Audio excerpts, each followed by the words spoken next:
Welcome back to another Licious Memes video. Today is another installation of things and people that I hate.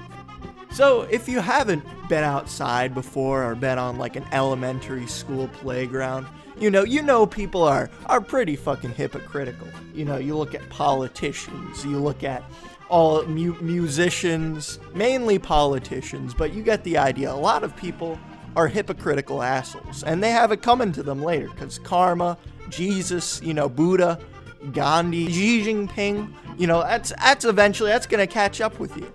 So I have some specific instances of hypocrisy that I've experienced in my life, and probably most people can relate to this.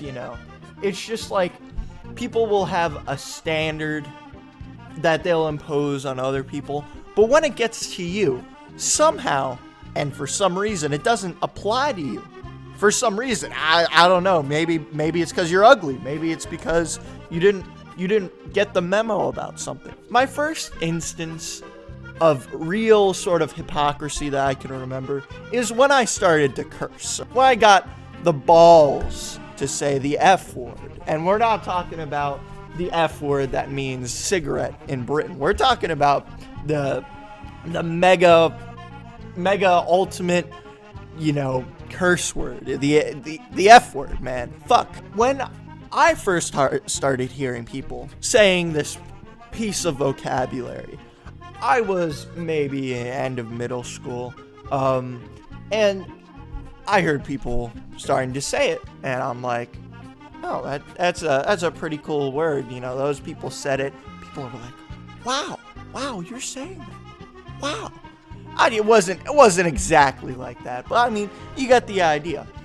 And so I built up the balls after asking my parents, after consolidating the Bible, after praising Buddha, and I decided, you know what? I'm gonna say the F word. So I went up to a group of people, or I didn't go up, it was just kind of in conversation. Another kid had used the F word before, and I'm like, okay, I see this as a fine scenario to start using this new piece of vocabulary. So I say a sentence containing the F word. The look I got from people, they were very shocked. They were like, Licious Memes' first name that is withheld because of privacy reasons. What did you say? What piece of vocabulary did you just use on this holy ground? You can't use that. Look at you. You can't use the F word. What do you think you have? You have street cred. You live in a suburb. You don't have any street. You can't use that piece of vocabulary. And so I thought, I'm gonna go kill these people. That's just one scenario of hypocrisy that has happened to me. Another instance is homework. Now, throughout my life, I've been in school, and I've been to classes before, and I've had homework before. And so I'll be sitting there in class, I'll say, oh shit, I was too busy doing ketamine the night before, I couldn't do this math homework, man. And, I'm sitting there with my blank piece of paper with a little smiley face on it. And the teacher goes to the girls in front of me. And they're all like, oh yeah, didn't do my homework. And the teacher's like, you know what, that's fine. Yeah, I'm just taking points off. You do better next time. And everyone's like, oh, okay. She's going around the room. She's doing that to people. Then she gets to me. I'm like, teacher, I didn't do my homework, chief. And she's like, what the fuck? Who raised you? Why are you here in my presence? You should just drive home. Don't even be seen. Don't stay in your closet. I'll only give you Campbell's chicken and noodle soup to eat. Your parents should beat the shit out of you. And I'm like, hold the phone. How come those people got treated differently than me? And it's like, well, life isn't fair, or whatever. That's another thing too. People always use that excuse. They always say, oh yeah, life isn't fair. And I'm just like, well, it should be. We should try to make it fair, That's what Trotsky and Lenin tried to do, and then everyone was like, "Oh, what's happening? Why is this so bad?" So another scenario of hypocrisy that I've experienced in my life is when I'm talking to other fine individuals, right?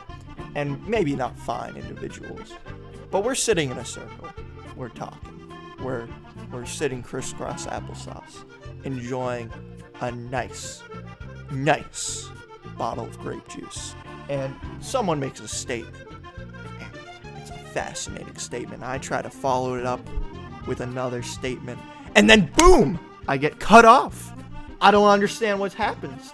The other fat kid who's like 250 pounds next to me starts talking about something else, even though I was in mid-sentence, and I'm like, whoa, hold the phone. You can't just walk over my sentence. All right, I was about to contribute. You don't know. I could have answered all of like Einstein's questions in that sentence. The potential of that sentence is astronomical, but they cut me off. And the 250-pound Guardo kid has to say something about chili cheese fries, and everyone's forced to listen to it, even though my statement was more interesting in the long run. And in general too, who was taught, I'm not criticizing the kid. I am criticizing the kid because he's obese and he should get on a treadmill. But I'm criticizing the parents too, because who the fuck raises their kid to cut them off mid-sentence? Like if my mom asks my dad, "Hey, how was work today, honey?" And my dad's like, oh, it was fine. And I cut off mid-sentence. I'm like, I shit my pants.